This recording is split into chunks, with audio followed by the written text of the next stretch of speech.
آپ کو قول بتاتا ہوں جو کہ اس کتاب کے اندر لکھے ہیں۔ حضرت ابوبکر صدیق رضی اللہ تعالیٰ عنہ فرماتے ہیں جو شخص میلاد کرتا ہے توجہ سے سنتے رہو آپ، ٹھیک ہے، اور سبحان اللہ کہتے رہو تاکہ بڑا ماحول بن جائے۔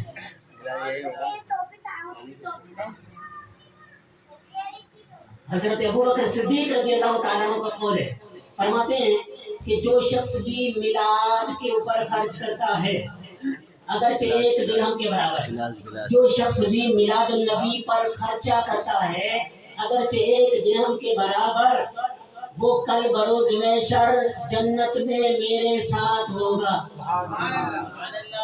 حضرت عمر فاروق رضی اللہ تعالیٰ عنہ فرماتے ہیں کہ جو شخص میلاد کی تعظیم کرتا ہے، رسول اللہ کے میلاد کی تعظیم کرتا ہے، گویا فَكَأَنَّمَا أَحْيَا الْإِسْلَامَ، گویا اس نے اسلام کو پھر سے زندہ کر دیا۔ حضرت عثمان غنی رضی اللہ تعالیٰ عنہ کا قول ہے، فرماتے ہیں کہ جو شخص بھی رسول اللہ کے میلاد پر خرچہ کرے، ایک درہم بھی اگرچہ خرچہ کرے، اللہ تبارک و تعالیٰ اس کو اتنا ثواب عطا فرمائے گا، اتنا اجر عطا فرمائے گا گویا وہ غزوہ بدر و حنین میں شریک ہوا ہے۔ حضرت علی کرم اللہ تعالیٰ وجہہ الکریم فرماتے ہیں جو شخص بھی رسول اللہ کے میلاد کی تعظیم کرے، میلاد منائے یا اس میلاد منانے کا سبب بن جائے، اللہ تبارک و تعالیٰ اس کو یہ اجر اور سعادت عطا فرمائے گا کہ وہ اپنا ایمان بچا کر، ایمان سلامت لے کر اس دنیا سے جائے گا اور کل محشر جنت میں بغیر حساب کے داخل ہو جائے گا۔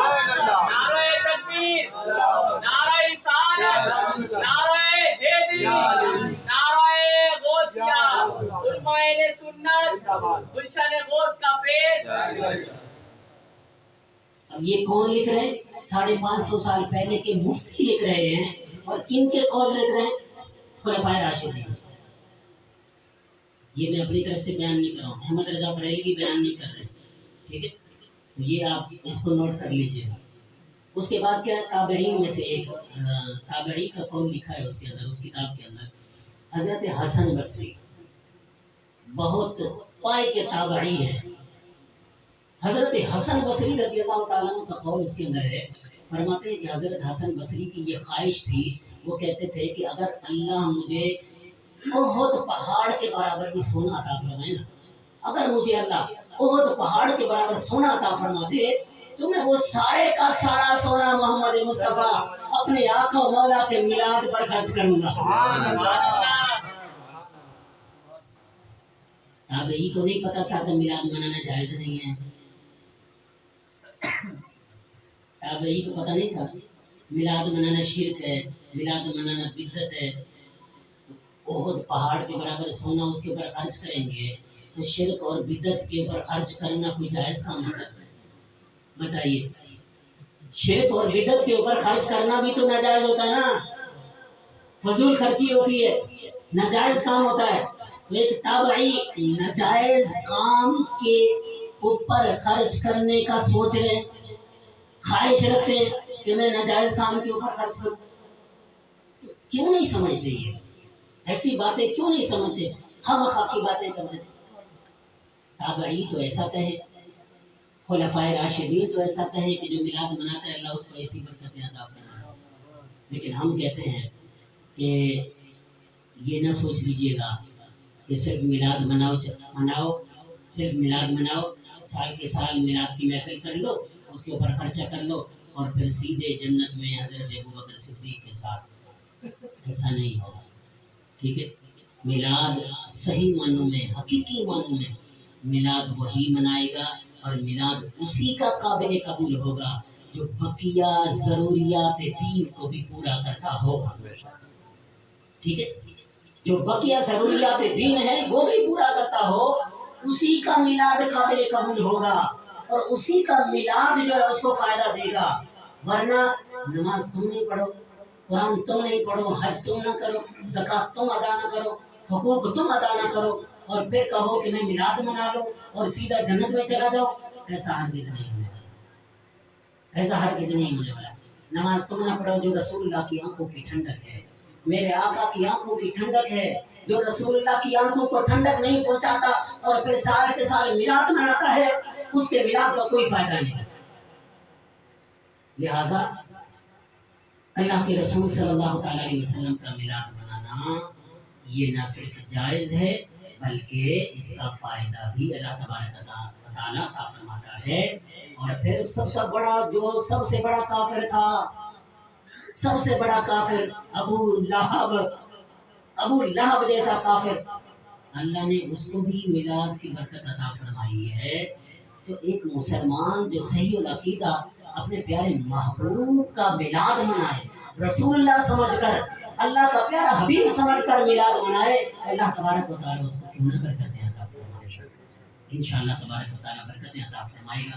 اور پھر صحیح معنوں میں نے پہلے آپ سے کہا کہ شریعت کے دائرے میں رہ کر میلاد منائیں، اور پھر یہ خرافات سے بچیں اور غلط رسموں سے بچیں، ناچ گانا وغیرہ، یہ اس کا ہم سے کوئی تعلق نہیں، اہل سنت و جماعت سے اس کا کوئی تعلق نہیں۔ اگر کوئی رسول اللہ کے میلاد کے اندر، جیسا کہ آج کل جاہل لوگ جو ہے نا، جاہل لوگ حور بنا کر لے آئے بھائی، لڑکی کو حور بنا کر لے میلاد منا رہے بھائی، اس کو جو ہے گاڑی کی چھت پر بٹھا دیا، سجا ہوا میک اپ کر کے پورا وہ حور بن گئی اور رسول اللہ کا میلاد منایا۔ اس سے ہمارا کوئی تعلق نہیں، اہل سنت و جماعت کا کوئی تعلق نہیں اس سے، ٹھیک ہے۔ اگر کوئی ناچ گانا کرتا ہے رسول اللہ کے میلاد کے جلوس کے اندر، اس سے بھی ہمارا کوئی تعلق نہیں۔ علماء کرام سمجھا کے تھک گئے، ہم تو یہ کہتے ہیں، علماء کرام تو یہ کہتے ہیں کہ رسول اللہ کے میلاد کے جلوس کے اندر تم بغیر وضو کے بھی اگر جاؤ گے تو بے ادبی ہے، بغیر وضو کے بھی تم نہیں جاؤ رسول اللہ کے میلاد کے جلوس کے اندر۔ اگر جلوس کے اندر بھی جا رہے ہو تو باوضو جاؤ، احترام کے ساتھ، ادب کے ساتھ اس کے اندر شریک ہو، اور پھر رسول اللہ صلی اللہ علیہ وسلم کے میلاد کے جلوس کے اندر۔ اور ایک بات اور بات کو بتا دوں کہ تم، آخری بات ہے کہ رسول اللہ صلی اللہ علیہ وسلم کے میلاد کے اوپر جو نیاز بانٹتے ہو، آپ لوگ جو نیاز بانٹتے ہو، لنگر بانٹتے ہو، اس کا بھی ادب و احترام کرو، اس کا بھی ادب و احترام کرو۔ یہ رسول اللہ کے میلاد کا لنگر ہے، رسول اللہ کے جشن کا لنگر ہے، ٹھیک ہے۔ مجھے بتاؤ آپ، کیا آپ لوگوں میں سے کوئی یہ گوارا کرتا ہے کہ اپنے بیٹے کی سالگرہ کے اوپر، اپنے بیٹے کے ولیمے کے اوپر، اپنے بیٹے کے عقیقے کے اوپر جو آپ کھانا کرو، اس کھانے کو اپنے گھر کی چھت پر چڑھ جاؤ، تھیلیاں بنا کر جن کو بلایا ہے ان کی ہاتھوں میں پھینکو؟ کیا گوارا کر سکتے ہو تم ہیں؟ اپنے بیٹے کی سالگرہ کے اوپر تو بٹھا کر بڑے ادب و احترام سے، اور 50 ایک لاکھ روپے کا ڈیکوریشن کرنے کے بعد وہاں ادب و احترام کے ساتھ بٹھا کر ٹیبل پہ لگا کر ان کو کھلاتے ہو، اپنے بچوں کے، اپنے بیٹے کے ولیمے یا شادی وغیرہ وغیرہ یا جو بھی ہے، عقیقے کے اوپر، برتھ ڈے کے اوپر۔ اور رسول اللہ کے میلاد کی بات آئے تو بسوں کی چھت کے اوپر چڑھ جاؤ، ہیں؟ بسوں کی چھتوں کے اوپر چڑھ جاؤ، اور جو ہے نا وہ اپنے گھروں کی چھتوں کے اوپر چڑھ جاؤ، تھیلیاں بنا کر پھینکو، کسی کے ہاتھ میں آئے نہ آئے۔ جو نیچے گر گیا وہ رسول اللہ کے میلاد کا لنگر نہیں ہے، جو نیچے گر گیا، نالی میں گر گیا، اس کا ثبوت، اس کا جو ہے نا وہ کون دے گا، حساب کون دے گا کل بروز محشر؟ اس لیے کبھی بھی رسول اللہ کے میلاد کے لنگر کا بڑا ادب احترام کرنا چاہیے، ہاتھوں میں دے۔ میں یہ نہیں کہتا کہ اگر آپ نہیں کر سکتے ہو کہ بٹھا کر اور جو ہے نا وہ پورا ڈیکوریشن کرنے کے بعد پھر میلاد کا لنگر کھلاؤ، نہیں کر سکتے کوئی بات، لیکن پوٹلیاں باندھنے کے بعد ادب و احترام کے ساتھ کسی کے ہاتھ میں تو دو، ہیں؟ ادب کے ساتھ کسی کا احترام تو کرو، اگلے کا بھی احترام ہو، اگلا بھی یہ اپنے نفس کو مجروح نہ سمجھے ہے کہ مجھے اس طرح بے عزتی کے ساتھ رسول اللہ کا لنگر دیا جا رہا ہے، ٹھیک ہے؟ تو ایسا نہیں کرا کرو۔ حضرت امام اہل سنت امام احمد رضا خان فاضل بریلوی رحمۃ اللہ تعالیٰ علیہ ایک مرتبہ غوث پاک رضی اللہ تعالیٰ عنہ کے لنگر کی اور 11ویں شریف کی نیاز کی مٹھائی لائی۔ رسول اللہ کے لنگر تو ان سے بھی بڑا ہے نا، رسول اللہ کے میلاد کا لنگر تو غوث پاک کی 11ویں سے بھی بڑا ہے نا۔ تو اعلیٰ حضرت نے کیا کیا، وہ کھا رہے ہیں، مٹھائی کھا رہے ہیں، غوث پاک کی 11ویں کی الیاس بھائی مٹھائی کھا رہے ہیں، مٹھائی کھاتے ہوئے کچھ ذرات نیچے گر گئے، آپ پلنگ کے اوپر بیٹھے ہوئے، پلنگ کے اوپر بیٹھے ہوئے وہ ذرات کچھ نیچے گر گئے، تو امام اہل سنت اعلیٰ حضرت نیچے اتر کر اپنے گھٹنوں کے بل بیٹھ کر اس کو اٹھا کر بڑے ادب و احترام سے پھر کھایا. ان ذرات کو اٹھا کر کھایا. یہ ادب و احترام ہے رسول اللہ صلی اللہ علیہ وسلم اور غوث پاک رضی اللہ تعالیٰ عنہ کے لنگر کا. تم کیا سمجھتے ہو؟ تم نے تماشا بنا کے رکھ دیا. امام حسین کا دن وہ تماشا بنا ہوا ہے, رسول اللہ کا میلاد و تماشا بنایا ہوا ہے. سب پتہ نہیں کیا کر دیا ہم. اسی وجہ سے ہمارے اوپر باتیں کرنے کا دوسروں کو موقع ملتا ہے. ٹھیک ہے, دوسروں کو ہمیں بدنام کرتے ہیں خواہ میں انہی وجہ سے, ہماری انہی حرکتوں کی وجہ سے جو ہم حرکتیں کر ڈالتے ہیں. آپ میں سے باہر ہو جاتے ہیں, بالکل آپ میں سے باہر ہو جاتے ہیں, جو کچھ مرضی کرنے لگ جاتے ہیں.